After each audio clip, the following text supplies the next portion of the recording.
तो अगर आप थोड़ा-सा आँखें खोल के और दिल की आँख को खोल के चलेंगे, आँखें खुल जाएँगी तो दिल की आँखें अपने आप खुल जाती हैं, तो आपको बहुत ज़्यादा फ़ायदा होगा और माशरे का बहुत ज़्यादा फ़ायदा होगा। मिसाल के तौर पे आप कोई ग्रोसरी शॉपिंग करने के लिए जा रहे हैं, किसी मेडिकल स्टोर पे जा रहे हैं, अब आप देखेंगे शायद कोई ऐसा हो, हमारे माशरे में अमूमन होता है कि कोई मियाँ बीवी आए हुए हों, छोटा सा बच्चा उनकी गोद के अंदर हो, उन्हें दवाइयाँ मांगी हों और दवाइयों का बिल देख के वो बोलें कि हमारे पास पैसे कुछ कम है, हम फिर आएंगे, हम बाद में आपके पास आ जाएंगे, और दवाइयाँ लिए बगैर चले जाएं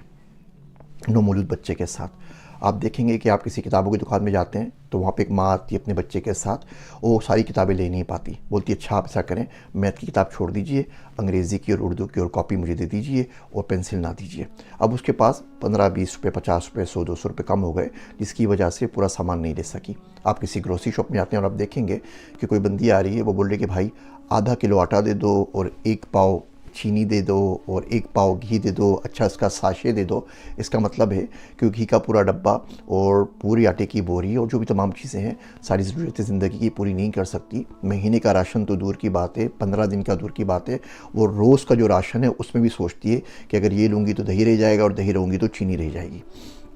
इस तरह आप आस पास में अगर देखना शुरू करें तो आपको हज़ारों मिसालें मिलेंगी।